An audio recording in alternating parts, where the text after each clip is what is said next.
நம்முடைய தேவனிடத்திலே .0000 அளவு கூட அவரிடத்தில் இருள் இல்லை என்று சத்திய வேதம் நமக்கு சொல்லுகிறது. 0.000 சொல்லுவாங்க பாருங்க, அந்த மாதிரி 0.000 அளவுக்கு கூட அவரிடத்தில் எது கிடையாது?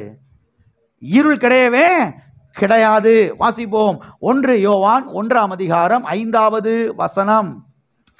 தேவன் ஒளியாயிருக்கிறார், அவரிடத்தில் எவ்வளவேனும் இருள் இல்லை. தேவன் யாராயிருக்கிறார்?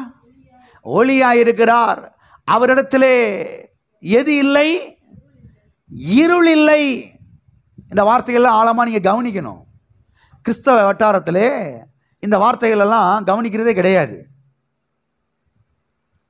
அது அப்படியே எக்ஸ்பிரஸ் மாதிரி வாசிச்சுட்டு அப்படியே கட கட கடன்னு ஓடிடுறது. நமக்கு இது ஒன்றும் விளங்காது, இந்த வண்டி இந்த ஸ்டாப்பில் நிற்காது அப்படின்னு ஓடுற மாதிரி கட கட கட கடன்னு வாசிச்சுட்டு ஓடிடுறது. இதை மாதிரி வார்த்தைகள்லாம் நின்று நிதானமாக வாசித்து அதை மனதில் வச்சு யோசிக்கணும், சிந்திக்கணும், அதை ஆழமாக கவனிக்கணும். அங்கிருந்து வெளிப்பாடை நாம் பெற்றுக்கொள்ள வேண்டும். சரி, இந்த வசனம் என்ன சொல்லுகிறது? தேவன் யாராயிருக்கிறார்? ஒளியாயிருக்கிறார். அவரிடத்தில் எது இல்லை? சத்தமா சொல்லுங்க. எது இல்லை? இருள் இல்லை. சரி, எந்த அளவுக்கு இருள் இல்லை? இங்கே நாம் பார்க்கிறோம், எவ்வளவேனும் இருள் இல்லை. அதாவது இந்த எங்கூர் பாஷையில் சொல்லுவாங்க, எல்லளவு கூட. என்ன அளவு? ஒரு எல் அளவு கூட அவரிடத்துல இல்லை. அதாவது 0.000 அளவுக்கு கூட அவரிடத்துல எது இல்லை? இருள் இல்லை. சரி, இருள் அவரிடத்தில் இல்லை என்றால் இதனுடைய அர்த்தம் என்ன? இதனுடைய பொருள் என்ன? இருள் இல்லை என்று சொன்னால் என்ன அர்த்தம் தெரியுமா? அவரிடத்திலே தீமை இல்லை என்று அர்த்தம். அவரிடத்திலே அசுத்தம் இல்லை என்று அர்த்தம். அவரிடத்திலே பாவம் இல்லை என்று அர்த்தம். அவரிடத்திலே சாபம் இல்லை என்று அர்த்தம். அவரிடத்திலே வியாதி இல்லை என்று அர்த்தம். அவரிடத்திலே தரித்திரம் இல்லை என்று அர்த்தம். அவரிடத்திலே சாபம் இல்லை என்று அர்த்தம். அவரிடத்திலே பகை இல்லை என்று அர்த்தம். எத்தனை புரிகிறது? இன்னைக்கு கிறிஸ்தவ மக்களே கூட அநேகர் என்ன யோசிக்கிறாங்க, கத்தட்ட தான் பிரத வியாதி இருக்குது, கத்தட்ட தான். அதுக்கு தான் அந்த வசனத்தில் ஆழமாக கவனிக்கணும்னு சொல்றேன் நான். அவரிடத்திலே எவ்வளவேனும் என்ன இல்லை? இருள் இல்லை. எல்லா அளவு கூட 0.00 அளவு கூட எது இல்லை? அதாவது இருள் இல்லைன்னா அவற்றை வியாதி இல்லை, அவற்றை தரித்திரம் இல்லை. எல்லாம் இருக்கிறீங்களா? இன்னைக்கு மக்கள் என்ன நினைக்கிறாங்க, கர்த்தர் தான் வியாதியை கொடுக்கிறாரு, கர்த்தர் தான் வியாதியை கொடுத்து எங்களை சோதிக்கிறாரு, கர்த்தர் தான் தரித்திரத்தை கொடுத்து எங்களை சோதிக்கிறாரு, கர்த்தர் தான் இப்படி எங்களுக்கு தீமையை கொடுத்து சோதிக்கிறார், கர்த்தர் தான் அடியனை இந்த பாதையில நடத்துகிறார். எந்த பாதையில? இந்த வியாதியின் பாதையில.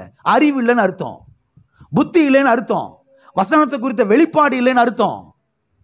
கர்த்தர் பாருங்க இங்க தெளிவாக சொல்லுகிறார் ஊழியக்காரன் மூலமாக, அவரிடத்துல எவ்வளவேனும் இருள், தூசி அளவு கூட அவர்கிட்ட வியாதி கிடையாது, தூசி அளவு கூட அவர்கிட்ட தரித்திரம் கிடையாது, தூசி அளவு கூட அவர்கிட்ட தீமை கிடையாது. அப்புறம் எப்படி அவர் தீமையை தருவாரு? அதனால தான் பாருங்க, மாம்சத்தில் வெளிப்பட்ட தேவனாகிய இயேசு கிறிஸ்து அவர் சொன்னார். மத்திய 7ஆம் அதிகாரத்தில் வாசிக்கிறோம். என்ன வாசிக்கிறோம்? நீ உன் பிள்ளைக்கு அப்பத்தை கேட்டா, நான் ஒரு வசனங்கள்லாம், முட்டையை கேட்டா, எல்லாம் இருக்கிறீங்களா? கல்லை கொடுப்பியா? தேலை கொடுப்பியா? பூரானை பிடிச்சி கொடுப்பியா? இந்தாடா 2 பாம்பு வச்சுக்க சாப்பிடு அப்படின்னு கொடுப்பியா? உனக்கே அறிவு இருக்குல்ல, ஓம் பிள்ளைக்கு நன்மையைத்தான் கொடுக்கணும், தீமையை கொடுக்கக்கூடாதுன்னு உனக்கே இவ்வளவு அறிவு உணர்வு இருக்கும்போது, பரலோக தகப்பன், நல்ல தகப்பன், அண்ட சராசரங்களை படைத்த தகப்பன், உனக்காக கல்வாரி சிலுவையில் ஜீவனை கொடுத்த தேவன், நான் உனக்கு எப்படி தீமையை கொடுப்பேன் நீ சொல்ற? நான் உனக்கு எப்படி வியாதியை கொடுப்பேன் நீ சொல்ற? வா நின்று உன் நியாயத்தை சொல்லு பார்ப்போம். என்கிட்ட பேசுன்னு கேட்கிறாரு கர்த்தர். வா சொல்லு, நிரூபிச்சு காமி அப்படின்னு கர்த்தர் கேட்கிறாரு. எல்லாம் இருக்கிறீங்களா? எப்படி நான் தீமையை தருவேன்னு சொல்ற? இல்லைங்க, ஐயர் வாழ பிரசங்கம் பண்ணாரு. ஐயர் வாழாது, ஐயர் இல்லாத வாழாது. வேத வசனத்தை கவனிக்கணும். எங்க பிஷப் சொன்னாரு, பிஷப்ல தூக்கி ஓர வைக்கணும், பிஷப்பாவது கசப்பாவது. வேத வசனத்தை கவனிக்கணும். அவரிடத்தில் எவ்வளவேனும் இருள் கிடையாது. இருள் கிடையாதுன்னா கிடையாது, அவ்வளவுதான். தீமை கிடையாதுன்னா தீமை கிடையாது, அவ்வளவுதான். வியாதி கிடையாதுன்னா வியாதி கிடையாது, அவ்வளவுதான். தரித்திரம் கிடையாதுன்னா தரித்திரம் கிடையாது, அவ்வளவுதான். அசுத்தம் கிடையாதுன்னா அசுத்தம் கிடையாது, அவ்வளவுதான். எல்லாம் இருக்கிறீங்களா? வேத வசனத்தை குறித்த தெளிவு இருக்கணும். இன்றைக்கு மக்கள் பாருங்க, அவங்க என்ன சொல்றாங்க? கர்த்தர் தான் வியாதியை தர்றாரு, கர்த்தர் தான் தரித்திரத்தை தர்றாரு அவங்க சொல்றாங்க. சரி, இப்ப நான் என்ன கேள்வி கேட்கிறேன்னா, சரி உங்க பிரகாரமே வருவோம். கர்த்தர் வியாதியை தர்றாருன்னு வச்சுக்கிறோம், தரித்திரத்தை தர்றாருன்னு வச்சுக்கிறோம். அப்ப அவர்கிட்ட எது இருக்குது? வியாதி தரித்திரம் இருக்குன்னு வச்சுக்கிறோம். இதை நான் இப்படி சொல்றேன். சத்தியவேதம் சொல்லுகிறது, அவர் பாவத்தை பாராத சுத்த கண்ணன், அவர் பாவத்தை பாராத சுத்த கண்ணன். இந்த வசனம் சொல்லுகிறது அவரிடத்துல எவ்வளவேன்னு இருள் இல்லை. அப்ப நீங்க சொல்ற பிரகாரம் பார்த்தா அவர்கிட்ட பாவம் இருக்குன்னு தான் அர்த்தம். எல்லாம் இருக்கிறீங்களா? இவங்க சொல்றது என்ன, எப்படி சொல்றாங்க? அவர்கிட்ட வியாதி இருக்குது, அதனால தான் வியாதியை தர்றாரு. அவர்கிட்ட தரித்திரம் இருக்கு, அதனால தான் தரித்திரத்தை தர்றாரு. இப்ப நான் என்ன கேட்கிறேன்னா, அப்ப அவர்கிட்ட பாவம் இருக்குன்னு அர்த்தமா? புரியுதா? அவர்கிட்ட பாவம் இருக்குதா? அப்ப நம்மளை பாவம் செய்ய வைக்கிறாரு அவரு. போ பாவம் செஞ்சுட்டு வா அப்படின்னு பாவத்தை 2 கிலோ தர்றாரா நமக்கு? அறிவோட யோசிக்கணும், அறிவோட சில காரியங்களை சிந்திக்கணும். அவர்கிட்ட பாவம் கிடையாது. அவர்கிட்ட பாவம் கிடையாதுன்னா அவர்கிட்ட தீமை கிடையாது. அவர்கிட்ட தீமை கிடையாதுன்னா வியாதி கிடையவே கிடையாது, தரித்திரம் கிடையவே கிடையாது. இந்த அஸ்திபாரத்தில் நின்றுக்கிட்டு ஜெபம் பண்ணாதான் ஜெபத்துக்கு பதில் வரும். சில காரியங்களை திட்டமாய் புரிந்து கொள்ளுங்கள். இந்த அஸ்திபாரத்தில் நிற்கணும். எந்த அஸ்திபாரம்? கர்த்தர் நல்லவர் என்கிற அஸ்திபாரம். ஆமென். கர்த்தர் ஒளியாய் இருக்கிறார், ஜோதியாய் இருக்கிறார், அவரிடத்தில் எவ்வளவேன்னு இருள் இல்லை என்கிற இந்த அஸ்திபாரத்தில் நின்றுக்கிட்டு அப்புறம் போய் ஜெபம் பண்ணாதான் ஜெபத்துக்கு பதில் என்ன செய்ய முடியும், பெற்றுக்கொள்ள முடியும். அப்படியே உலண்டுக்கிட்டு கர்த்தர் இப்படி இருப்பாரு பிரதர், கர்த்தர் அப்படி இருப்பாரு பிரதர், சொல்ல முடியாது பிரதர். யாருக்கு பிரதர் தெரியும்?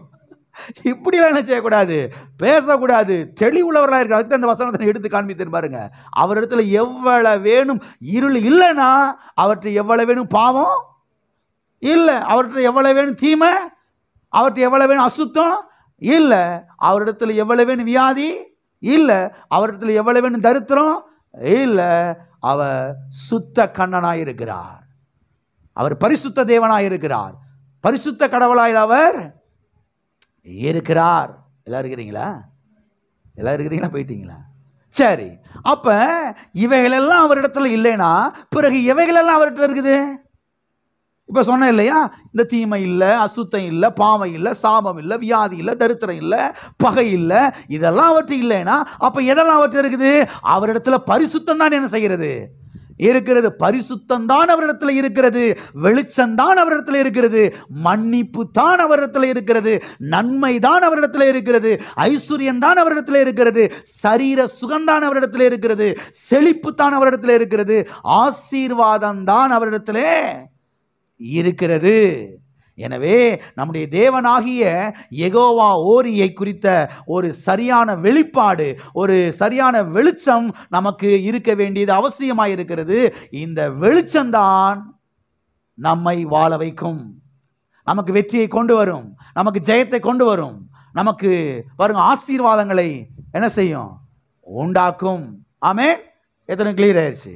எல்லா கரங்களை வைத்து சொல்லுவோம், தேவனிடத்திலே எவ்வளவு வேணும் இருள் இல்லை, அவர் நல்லவர்.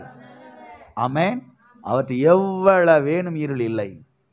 நாம் ஆராதிக்கிற நம்முடைய தேவன் இருளின் கடவுள் அல்ல, நாம் ஆராதிக்கிற நம்முடைய தேவன் வெளிச்சத்தின் கடவுள், வெளிச்சத்தின் தேவனாய் இருக்கிறார், ஜோதிகளின் பிதா. ஆமென். அவர் ஜோதிகளின் பிதா.